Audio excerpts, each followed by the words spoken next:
This is the number one most underrated skill for success and living the life that you have always dreamed of. And it's not intelligence, and it's not luck, and it's not who you know. You see, I used to make $50,000 a year in a job that I hated, and I leveled up my life by mastering my emotions. Now I run a multi-million-dollar business, have an incredible husband, and am living my dream life. So let's dive into how to master your emotional control, because doing so consistently will make you so much money.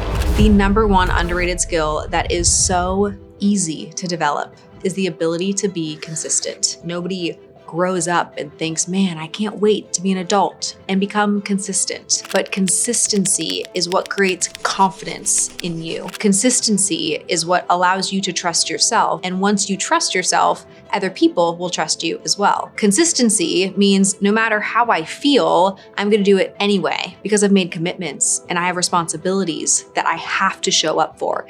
And you can't be an inconsistent person and have people have a lot of trust in you. In order to make a lot of money, in order to get to where you want to go, the people around you need to trust you. But that first starts with you being consistent. Your emotions will have you go up and down and urge you to not be consistent. You might say, I want to have a six-pack, and then your feelings make it so that you don't want to not hit snooze, not sleep in, not get off your couch and stop watching Netflix or YouTube. So whatever it is that you want, start small. Start today. What do you need to be consistent at? And oftentimes when I ask people this question, they instantly know where their current area of inconsistency is. It could be with what you eat. It could be with what you drink. It could be how you're spending money, or the relationships that you have, or the meetings and the follow-up that you say that you're going to do. Whatever that first initial gut reaction is where you know that you aren't being consistent, attack that first. How do you show up in a way that creates consistency? Because ultimately, consistency creates the confidence over time that you're looking to have in order to make more money. And there are so many things in this life that you cannot control. You cannot control where you were born. You cannot control the experiences that you've had. You can't control things that have happened to you. But what can you control? You can control how consistently you show up, regardless of circumstances. This means showing up to meetings on time and being consistent in every single thing that you do. You can only master the skill of consistency if you get your emotions in check. I used to be so inconsistent. Sometimes I would show up and I would use my personality and my charm to make you think that I was really gonna follow up. But then as soon as I left you, I was on to the next conversation where I was using my personality and my charm to feel good in the moment, but to not actually get the work done. So if you have that tendency, it is the fastest thing for you to fix.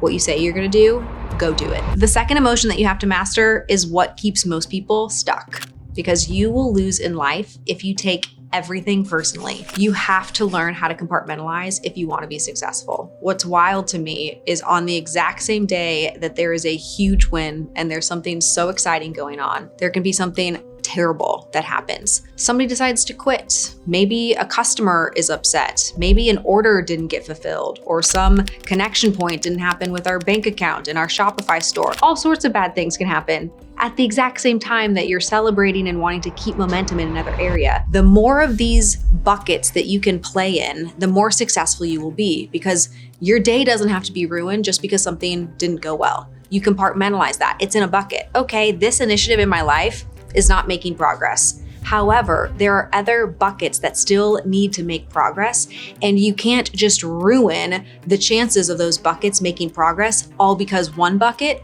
isn't going very well. But the challenge is, it is so easy to let the one bad thing ruin all of your hopes of putting work into everything else, because it's distracting, because your emotions get in the way, and you're just defocused on all of the other things. So how can you learn to compartmentalize and say, it's okay that this is going bad. I have to move forward and progress no matter what in these other areas. The way that I've learned to do this very successfully is by putting meetings on my calendar for the different compartments that matter in my life. Those compartments are the work that I need to do or the things that have to be accomplished in order for me to get closer to my goals. So in the morning, I might be working on one set of goals, and there's roadblocks and there's barriers and there's issues with the thing that I have to do for the first 90 minutes of my day. That cannot bleed over into this next compartment where I am now going after a different goal. goal. I'm the same person, but I'm going after a different goal. This goal needs me just as much as the first one did. I can't drag all of the crap from the first one into the second one. And I just do this hour by hour by hour with every meeting that I have. And I look at it as every meeting is a restart. It is a restart to the goal. It is a restart to the moment, to the team that I'm with. They need me all in on whatever that thing is because that goal is important. And when you can start to compartmentalize these things, you can move through so many decisions that you have to make and so many goals that you have very quickly, because you're not just dragging in the negativity from something that is completely detached from what you actually need to get done right now. You will know how good you are at compartmentalizing when you start looking at the results of the compartments in your life. If you are not succeeding at the gym, it is likely that there's some other compartment in your life, maybe your work, maybe it's your kids, maybe it's your spouse, where you're letting that goal and the issues in that area force you to not take your gym goals very seriously because you're not compartmentalizing very well. You're allowing the negativity and the problems in one compartment to bleed over to the other. So your results are the ultimate tell of your ability to compartmentalize. And if all of the buckets in your life are going up, they're trending in the right direction, you're more fit than you've ever been, you're making more money than you've ever made, you have more friends, and your social life is fulfilling and rewarding to you. Whatever it is that you're measuring, whatever your compartments are, if they aren't increasing and they aren't doing better, it's likely that you don't know how to compartmentalize very well.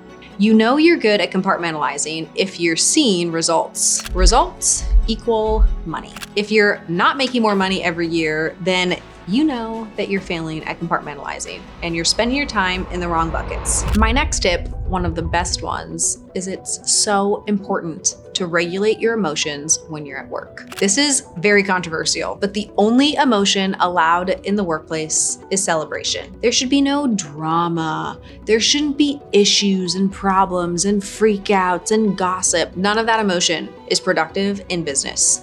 The only emotion should be celebrating. And when you're celebrating, it should be because there is a result generated. If you're bringing emotion like frustration and angst and tears and all of this gook into your work, it's likely that your work is not going to be very productive, because productive workplaces don't have a lot of fluff going on. The best businesses drive a culture that is optimized, a culture that is aligned, a culture where everybody knows what they need to do, how to get their job done, and they are all racing in order to make that happen so that they can achieve their goals. So you are misleading yourself if you think that anybody actually cares about what your emotions are. So acknowledge that you have the emotion. You might feel sad, you might feel tired, you might be upset. Okay, great. Then instantly tell yourself, but nobody cares, because they don't. Drive results. Figure out how to keep showing up, become better, show up being focused, and you will actually create an environment that succeeds. I love the book, If You Have to Cry, Go Outside, because it doesn't say, if you have to cry, don't. You can have emotions, you're a human being. I have emotions where I get very overwhelmed, or I get very sad or worried about things. And I can experience those emotions, but I don't have to subject the people around me to my emotions. I can deal with my emotions. And I ask myself, can the person that I'm telling my emotions to fix anything? If they can't fix anything, there's no place for the emotion. If you want to be a leader, emotional regulation is what gives people the confidence to follow you. We'll go more in depth on this in the last tip, which is my ultimate hack to changing your mindset in the workplace. That brings us to number 4, which is to understand that the way you speak is ruining your credibility. This is a subtle nuance, but if you struggle with people taking you seriously, it's likely how you're communicating with them. And you're bringing in emotion simply by starting a sentence with, I feel, or I think.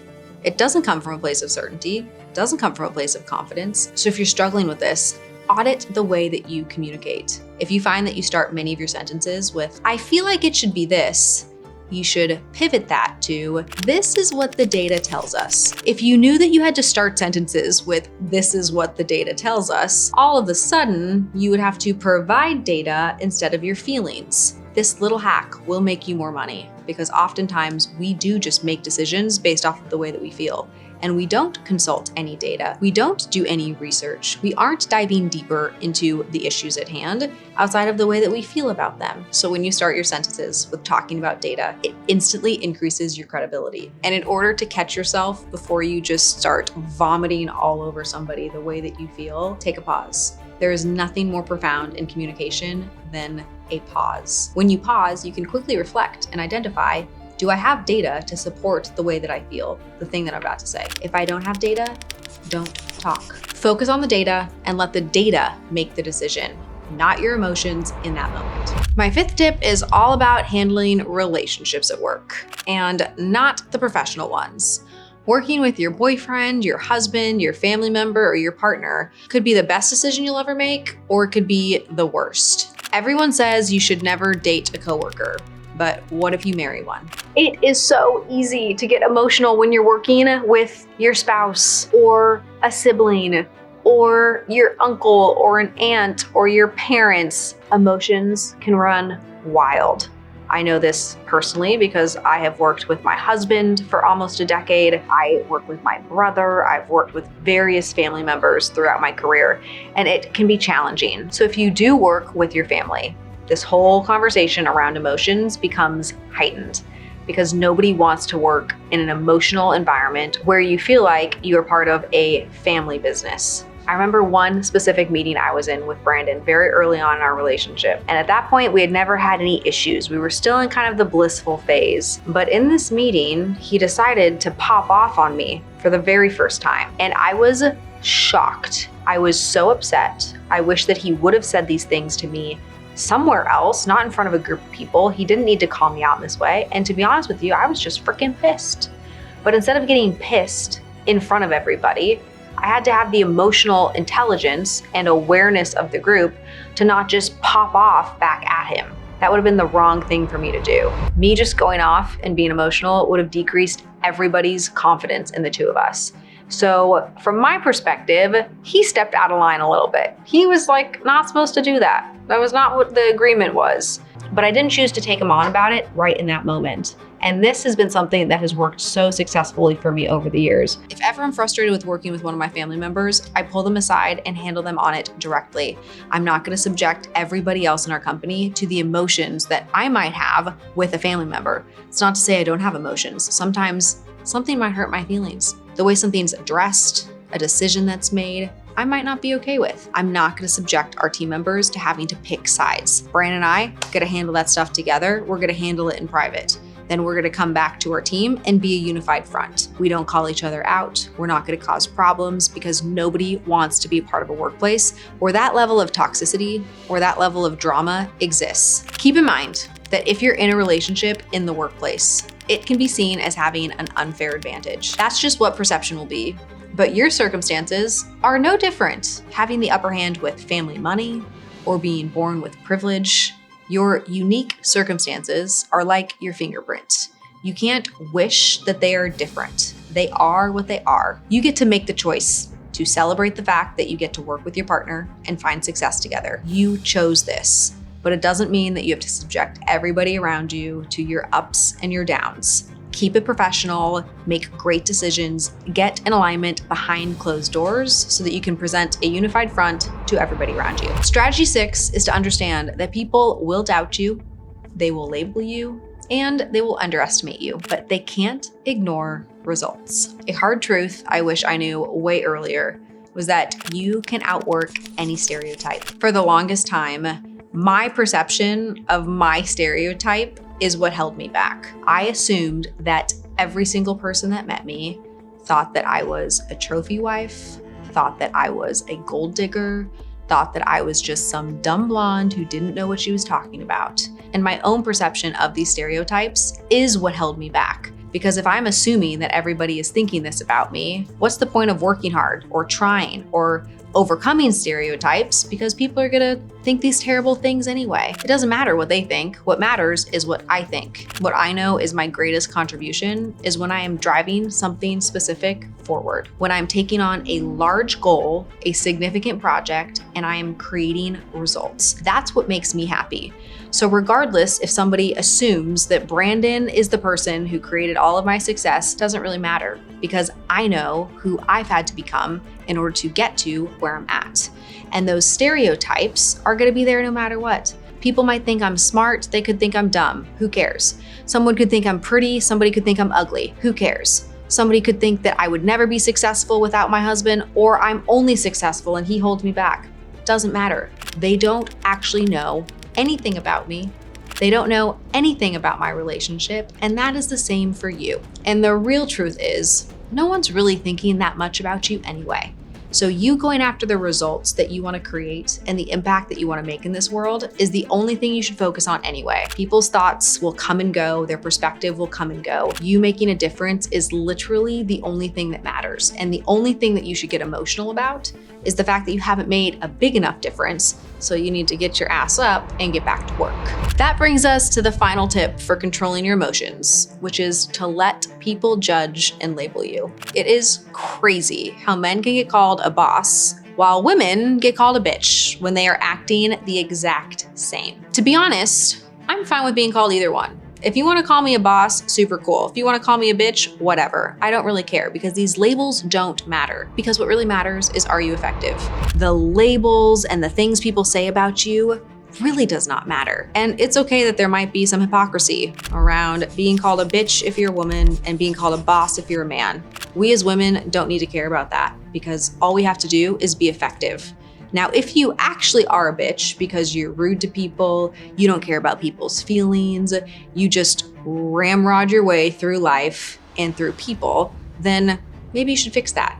But what I find with those people is they don't actually end up getting the results that they want. They end up with teams that are very fractured, with businesses that aren't very successful, so that eventually catches up to you.